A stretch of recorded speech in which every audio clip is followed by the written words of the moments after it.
Yeah, what is going on, everybody? We bike with another episode of From My Experience podcast.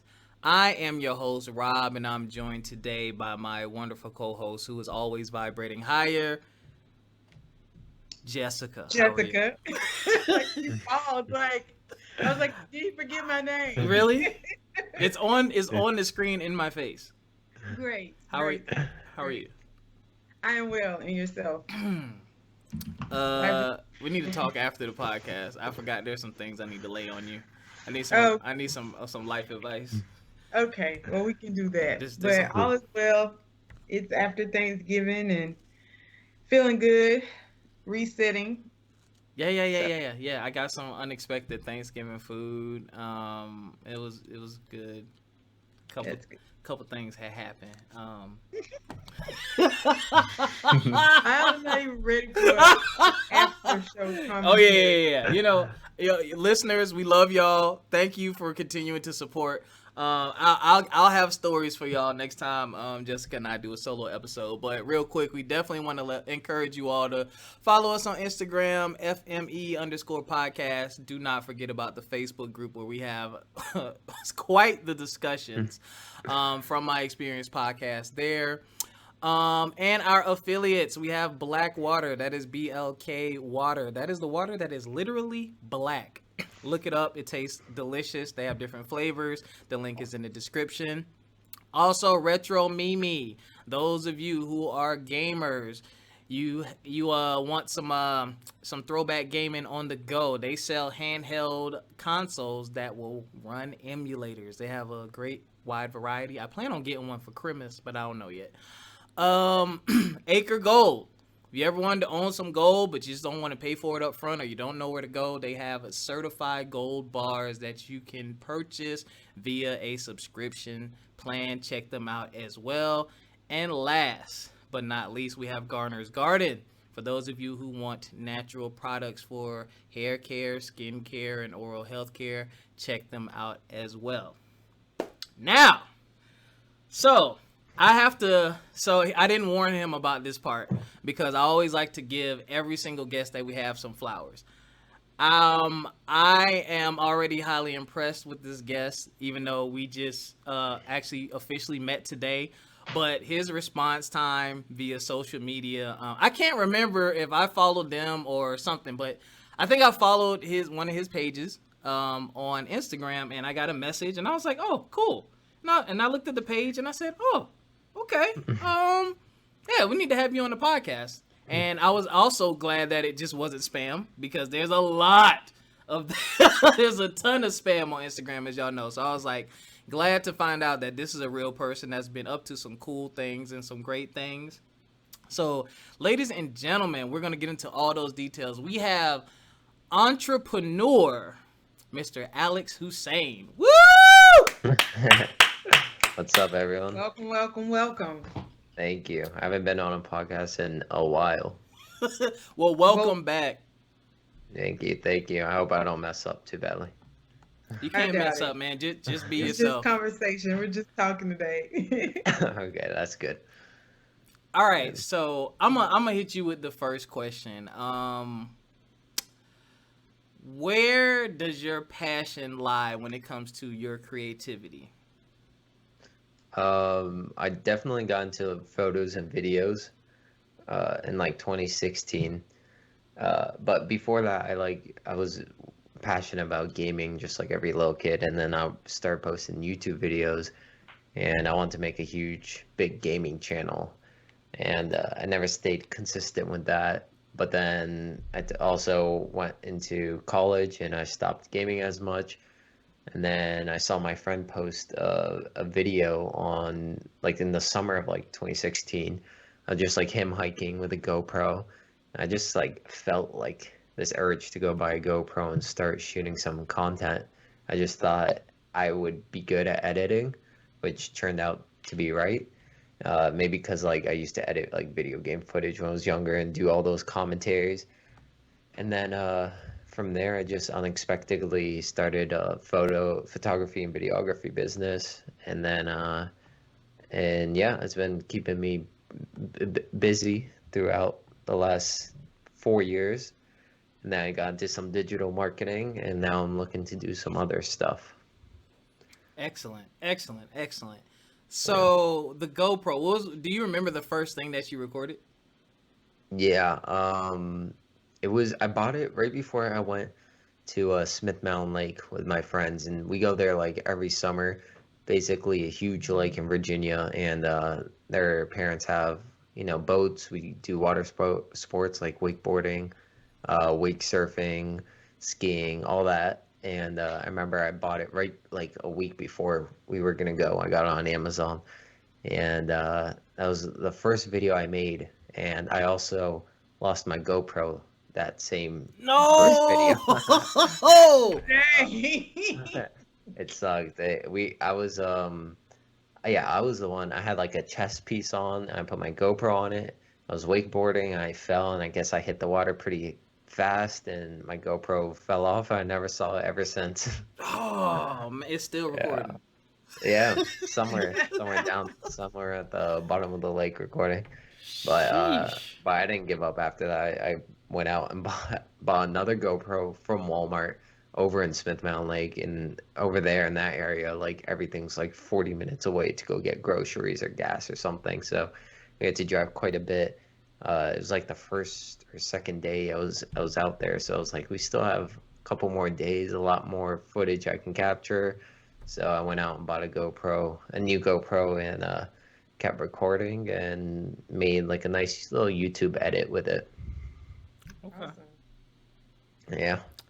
I am working on editing. I was quite proud of myself like 2 weeks ago, so I could definitely use some of those tips Yeah, for sure. after What the are you call. using to edit?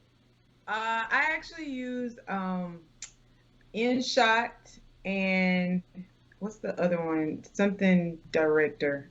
Uh, Good question. I don't know, but Yeah, it's InShot and Photo Director. I think it's called Photo Director, gotcha.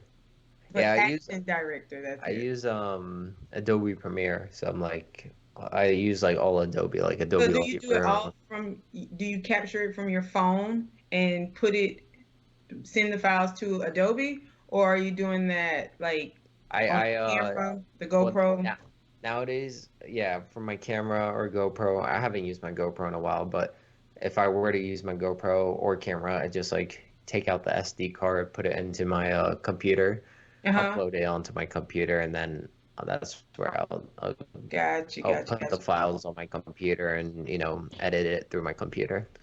gotcha. Yeah. Check it out. So what would you I'm trying to phrase this correctly. What was the hardest part about learning how to edit for you? It seems like you started out pretty fast and things kind of turned out the way you wanted immediately because you knew, hey, I'm going to stick with this. I mean, for you to immediately go buy another GoPro. So where did that kind of come in, and how did you decide on some of the products you wanted to use?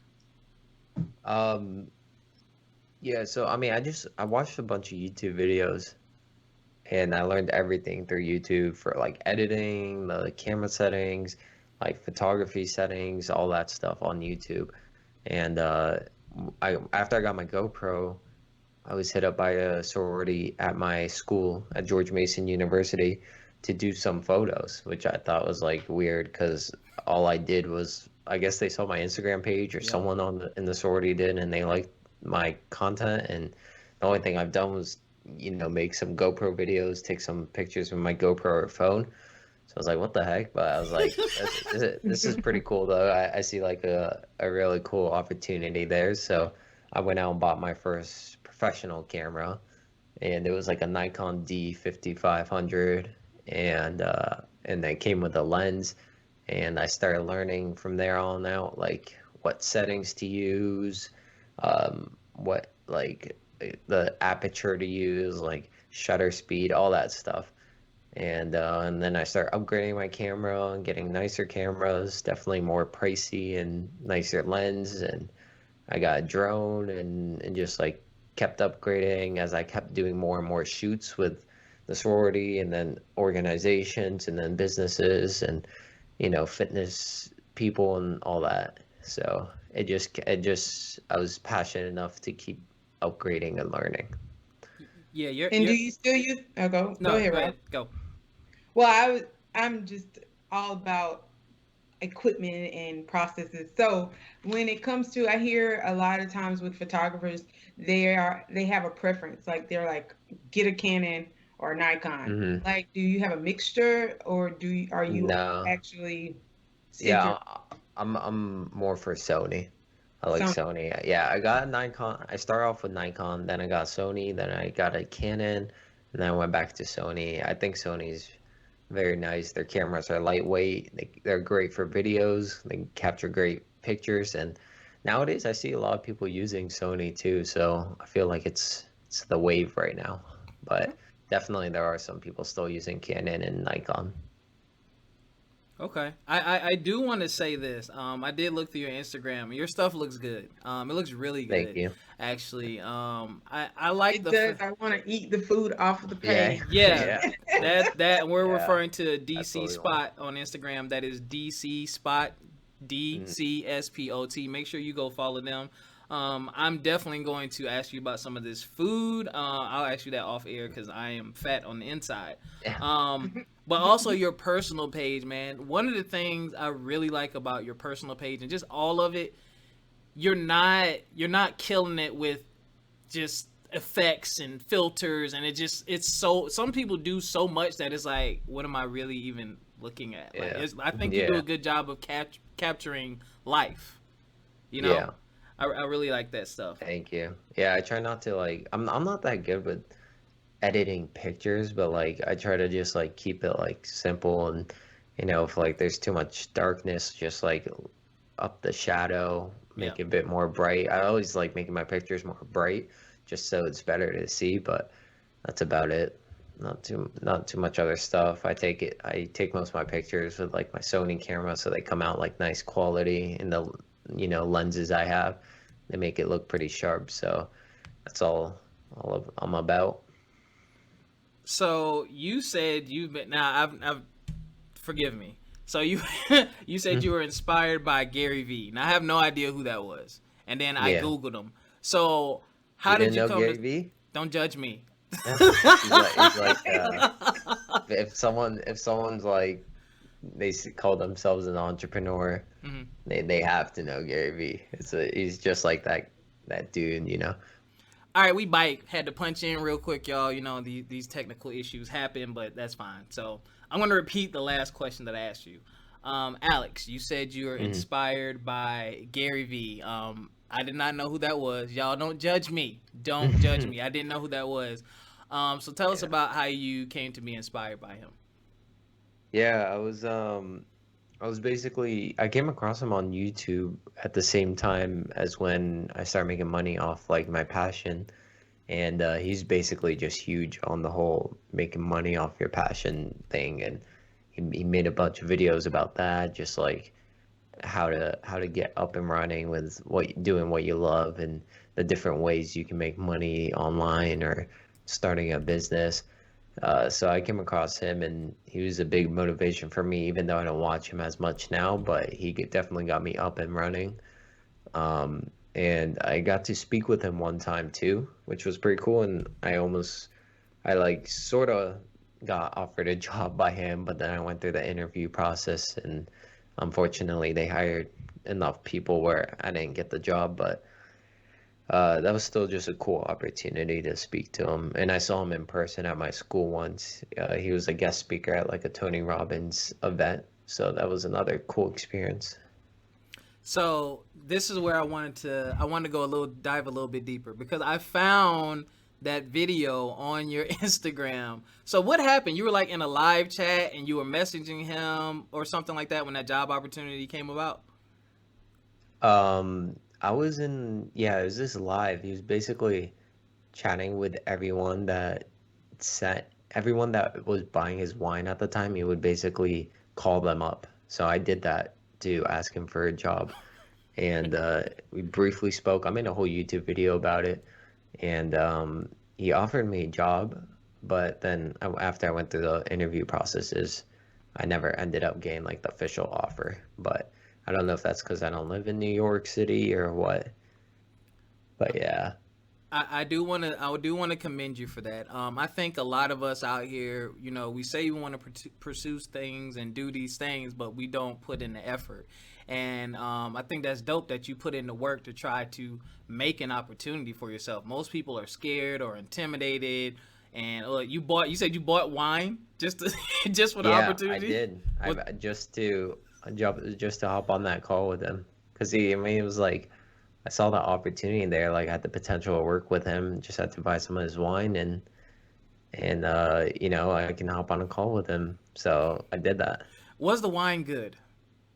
I so I bought the wine, and then I returned it. Even smarter. I didn't have too much money at the time. Hey, guys, look, work smarter, not harder. Yeah. I appreciate that. But I would have. I bought it. I didn't know if they're doing refunds, so I was like, all right, if I get the wine, I'll have some, give some to my family and some of my clients. So it wouldn't have been a big deal. So the next question I have for you, because this seemed like a very deep post. Tell us about your 2018, man. It seemed like a lot of things just connected and came together for you in 2018. Yeah, I think that was when I think 2019 I started to get into digital marketing, but 2018 I was just like out there, working for free for the exposure and working with some big people. That was one thing Gary Vee was all about, like working for free, and he was all about providing value to those who you look up to. Like, like if you want someone to be your mentor, let's say there's like a millionaire in your area and you look up to him as like his beliefs and how successful he is, like, provide some sort of value that he might need. That might be like photography, videography, some like podcast recording, TikTok video edits, or like Instagram posts or something. So I was doing that. I got to work with some NBA players. Nice. Worked with, I did shoot with LeVar Ball too. And there's quite a bit of things. I can't remember all of it. One thing, I have a YouTube video on basically going out to the Moonrise Festival. It's a big EDM festival. And I got to go shoot there and be on like stage, and there was like hundreds of thousands of people, in the crowd. So that was very cool. I saw some of those clips. That was all through just like hitting up people and being like, hey, I'll come out and shoot a video for you for free. You guys want one? They're like, heck yeah. Yeah, because your services are not cheap. Yeah, I know. So that worked out, and I got other offers to do paid stuff after those stuff too. I added on my portfolio. But basically, I think I started just trying to get more clients and retain my clients I had, and just providing good quality. I was always upgrading my cameras, my lenses, and I reinvested a lot of the money that I got back into my business. And then 2019 I bought like a course for over $1,000, and it made me well over $1,000, because it was in digital marketing. I went out and got clients right after I got the course, and I worked with them for like 6 months, and it paid off. So now I'm sort of looking to do something else, and I want to see that success again. Nice. So what are you transitioning into now? Now I run DC Spot, the Instagram page you guys saw, and I have quite a following on there, and I've been building the email list, and I've been building a Facebook chatbot list and a Facebook group, and we just hit 1,000 members in there, and I've been basically, congratulations. Thank you. I've been basically building like this whole list, but I don't have anything to market right now. I try to do a trivia event, which I did for one of my clients when I was doing marketing, and did real well. Made them like $7,000 on the Monday night, which is their slow night. Wow. And I basically tried doing a trivia event with another restaurant in this area, but due to the restrictions, I think we can't do that right now.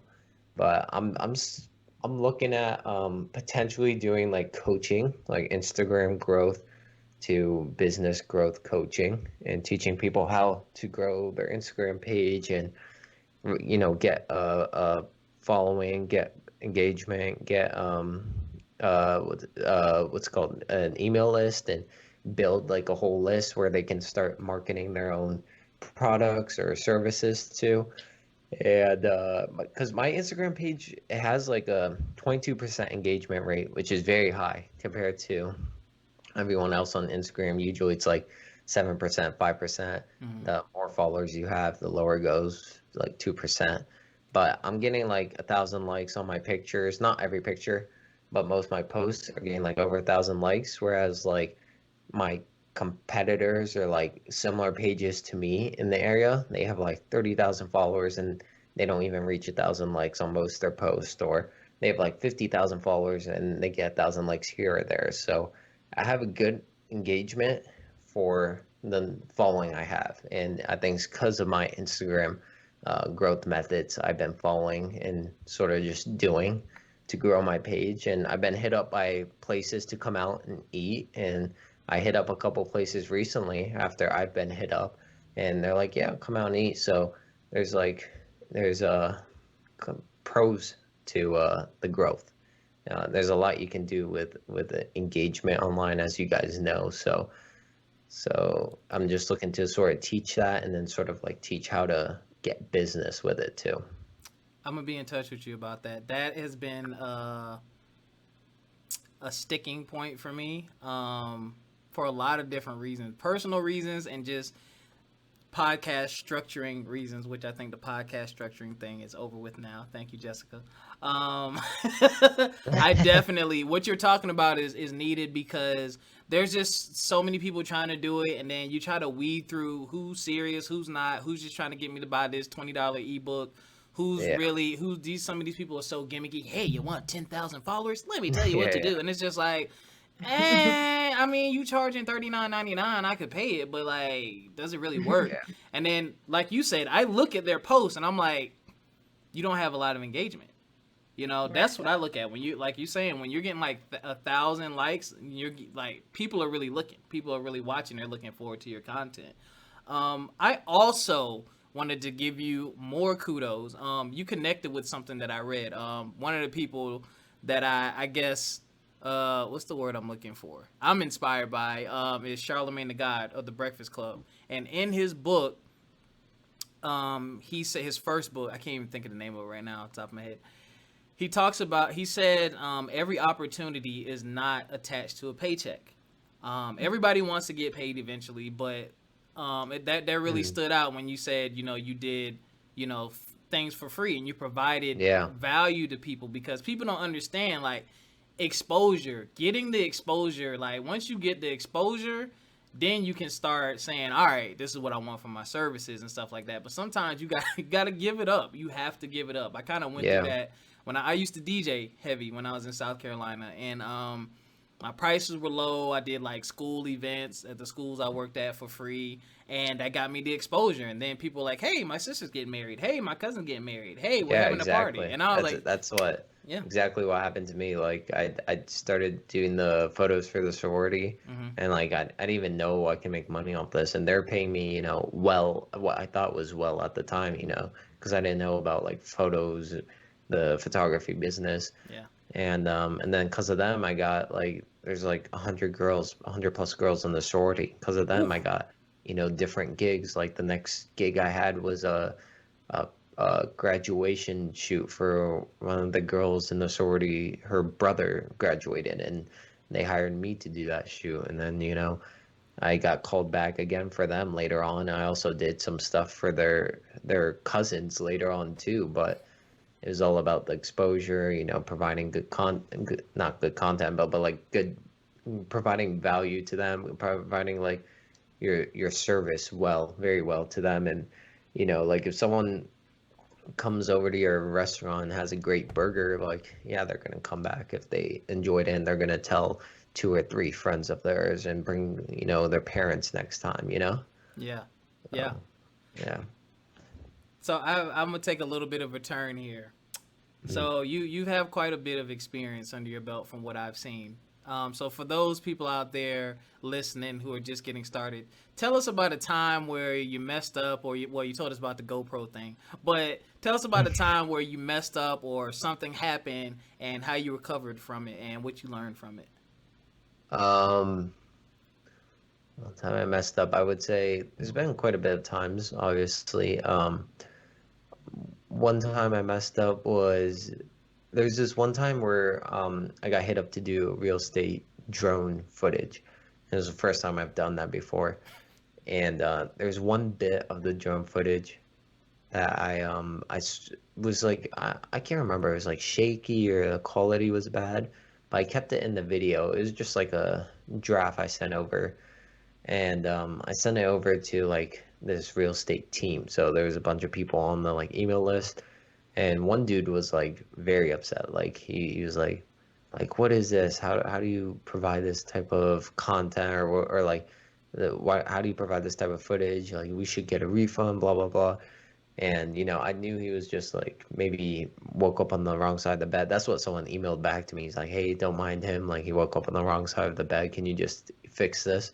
Yeah. And I went through another draft. I sent it over. They thought it was better, and then sent over the last draft, and they liked it a lot. And at the end of it all, I didn't get mad at the guy. And one thing Gary Vee always preaches is like kindness wins. Like just if you're gonna be kind, like there's not really much anyone can say or do to you. So I stayed positive the whole time and did the edits right away, sent them back, and at the end of it all, he apologized and said he was just having a bad day, and he really appreciated the work. So everything ended up being good at the final draft. Excellent. You just worked Yeah, through it. yeah. So it's all about just being kind, keeping your head up, and like trying to do better. Oh yeah. Oh yeah. I'm preparing for the next time. For sure. I definitely messed up DJing at times. I actually have a YouTube series about my journey through DJing and talking about like things that I've learned and stuff like that. So what are your current goals? What do you see long term for yourself? Um, I mean, I honestly don't know. Like nowadays, I know that like you can go off to like so many things can happen in like 6 months to a year. Yeah. So I don't really think of like long-term goals nowadays. I think of like how I can crush it now, and then where it leads me is where it'll take me. I mean, I never knew I'd start photography and videography and then get into digital marketing and work with the people I've worked with before. So definitely like you go down a path where God wants you to go, and you just gotta like work hard while you're going through your path, and you'll end up places, you'll meet people you thought you wouldn't meet, you'd get opportunities you thought you wouldn't get, and you'd start things you thought you wouldn't start. Like basically any millionaire or YouTuber or whoever it is right now that's successful, like definitely wouldn't have thought they would be where they are right now. It's very rare for like you to sort of stick with a goal and like get to that exact point that you Mm. thought you would be in like 5 years or 10 years ago, because so much stuff comes up and so many opportunities come up and situations and new apps and all that. So I know there's definitely like something down the road for me, but I don't know what. It could be a restaurant, it could be, you know, a bakery, or it could just be like a service or big YouTube channel. But what I'd like is like a big YouTube channel and business that I'm like promoting through my channel. I don't know if you've ever watched Richard Yu, but he's a YouTuber I watch. He brings faith into his business, and I like him a lot. And he basically became a mentor for Joel Marion, I believe it was. And he was going to be a doctor at UCLA. He was going through med school. He ended up switching because he felt like um, uh, business was more of his passion. And then he started doing like he was like a sales rep Mm. for this big company, and now he owns his own business doing coaching, and he's living pretty well now. So yeah, I just know like all these people I'm watching that I look up to, they've like definitely didn't predict where they are right now. True, true. Yeah, Yeah. a lot of our guests have been saying that lately, right, Jessica? Yeah, like I don't think I think I've shared with you intention. Like I think the overall thing that I'm hearing is that a lot of people don't know the exact end Yeah. destination, but they set this really positive intention and like they follow the breadcrumbs of their life. And so like as they're like going back to your story of buying the first GoPro, like I think I'll be good at this because I have this gaming experience, but then you follow that and like you just keep following it. That leads to this opportunity, which over time leads to the sorority, and like it's just the flow and finding your flow and finding what you're good at and using and capitalizing off of those strengths. And I think that we we most people can't get get inflow because there's such a block. And so when we all take that step to like just move forward in what we like, what we're passionate about, I think that there's an automatic like churning of like positive things that follow behind that. Even when Yeah. they go wrong, like even when you fail and you like get back up, but you like fail with purpose. Like, okay, I failed at this. How can I make this better? How can I make it like turn it around? So Yeah. yeah.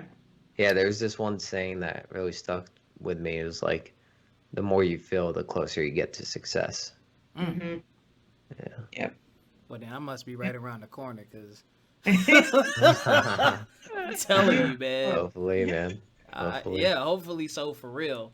I only have a I couple more questions for you. And because this is an important one, just thinking about some of my friends and some of the things they've tried to do, and I don't know how much experience you have with it. Tell us about some of your experiences or what you think the importance of collaboration is. Because everyone mm-hmm. just not trying to throw shade at anybody, but everybody thinks they're a photographer. Everyone thinks they're a graphic designer. Like people, not knocking anyone, but there's some people you can tell that like they really do this, and then there's some people where it's kind of like fly by night.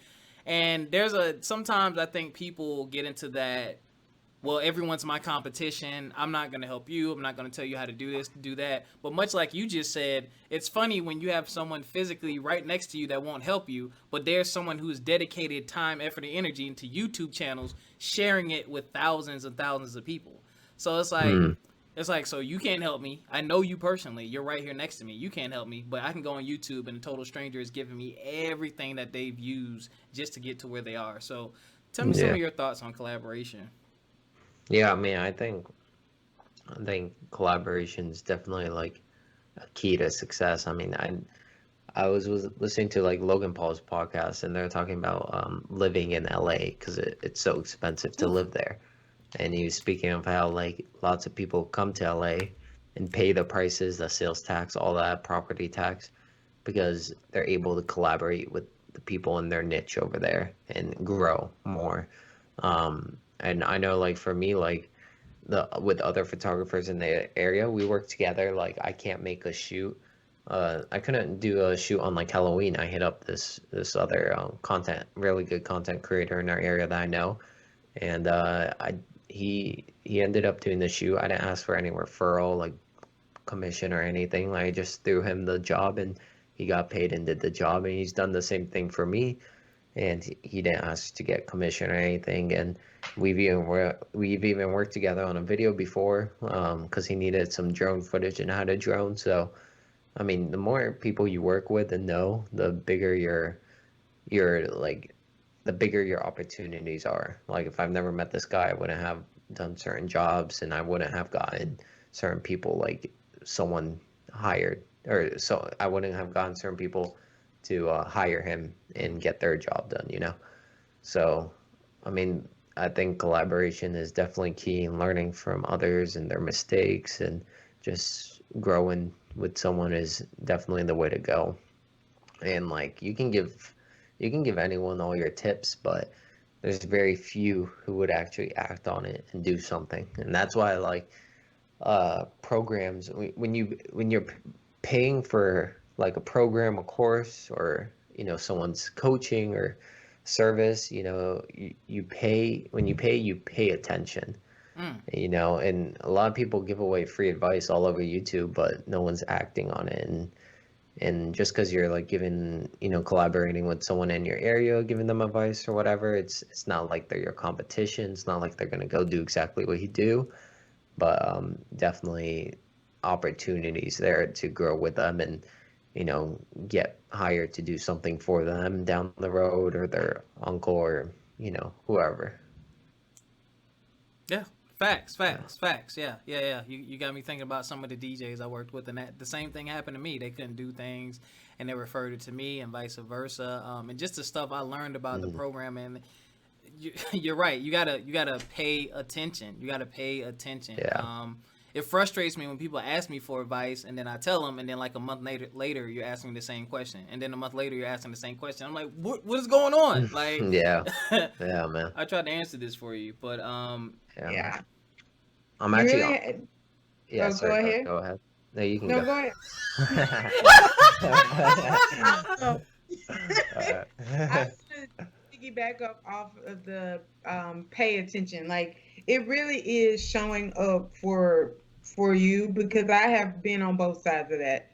I have paid for a course and really like put in the work, and then at certain times in my life where I've also paid a course or did a course, even a free course, and feeling all over my head in my head and not really paying attention in that moment to fully utilize the course. And so you get the most out of it when you show up and when you do the work, and there's no shortcut. And I think me and Rob talked about this a couple of weeks ago, like people looking for people to save us. Like a course is not going to save you.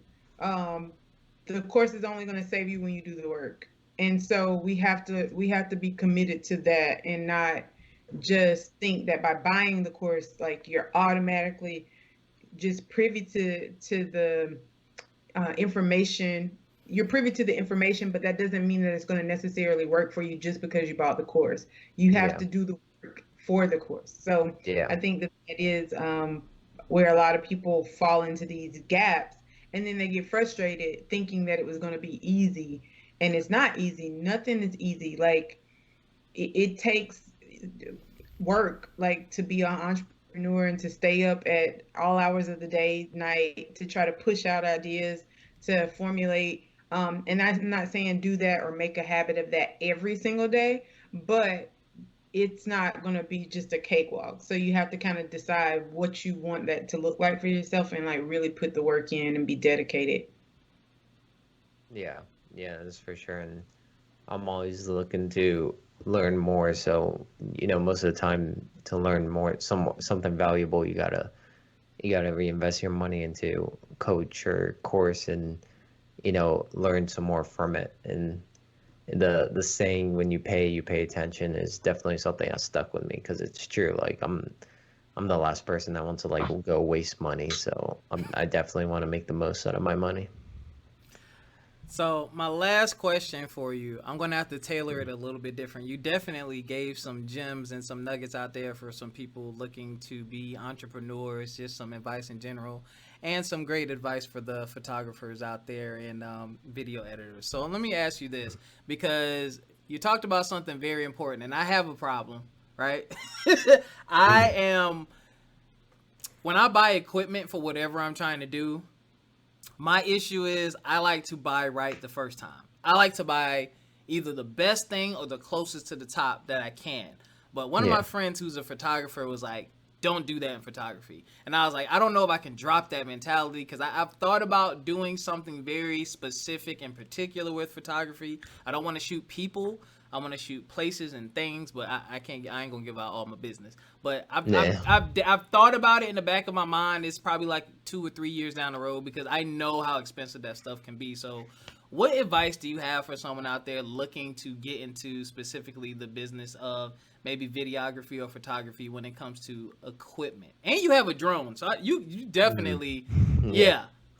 yeah. Yeah. I started off with just the GoPro, and then I got like a Nikon D5500, which was a pretty reasonable, price camera that's pretty affordable.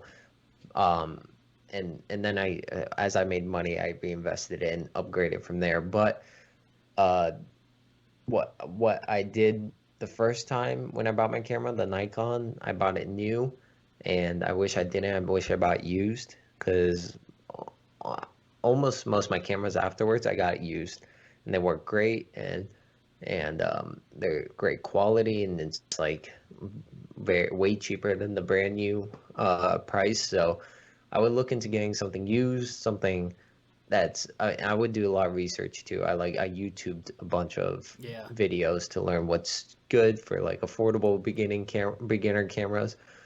But definitely look for used like on the Facebook Marketplace or just eBay, and watch reviews before going out and buying the camera too, and see what certain cameras you're looking for, like Sony or one of the Canon T Rebel series or Sony Alpha series or what. So yeah. All right, do your research and watch some YouTube reviews. Jessica, you got Yeah. anything else for our guests? I always like to wrap up with something like fun and festive. So, how I noticed that you also are into fitness, or there was some fitness information on your Instagram. So, how do you stay fit with the food? Like, Uh, because I'm still stuck on the yeah. brisket cheesesteak. Yeah. Now, Like, how do you maintain and recently, balance? recently I started to get way more in shape, and my main issue was I never stayed consistent lifting. So nowadays I'm way more consistent. Like I haven't missed a lift in I don't know how many days. But I I try to eat right, and I have a couple days out of the week or a couple meals out of the week where I'm eating bad, but most of the time I'm trying to eat right. So just try to do as good as you can, and if you know you're gonna go out and eat Friday, then try to eat healthy Monday through Thursday, and even in the morning on Friday, and then enjoy like a cheat meal or so. Moderation. Yeah. Makes sense. Yeah. Alex, thank you again for joining us. We greatly appreciate it. Thank you for reaching out on Instagram. That was very professional, very dope. I need to do that more often, actually. I'm going to take that as a part of your coaching. Uh, Reaching back out to people Yeah, after man. I get a follow. I definitely appreciate it. But before you go, tell everyone where they can find you, where they can follow you, and how they can continue to support you. Yeah, my personal Instagram's at AlexH, AlexH, and my YouTube's Alex Hussein, Alex, and then Hussein.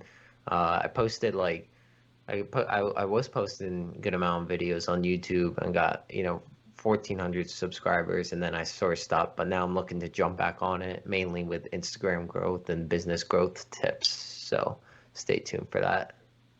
We definitely will. And everyone, thank you for continuing to support the podcast. Forget again, you can find us on Instagram, FME_podcast. You can follow me personally, complete spelled with a K _vision. Jessica, where can they find you? They can find me, or you guys can find me at Exposure, EXPOZHER on Instagram. I'm also on Facebook under Jessica Fountain. Don't follow me on Facebook. Also, don't forget about our affiliate links that are in the description. Retro Mimi, Black Water, Acre Gold, and Gardener's Garden. Thank you all again. And y'all continue to take care of yourself mentally, physically, financially, and we'll catch y'all next time. Peace. Peace out. Peace.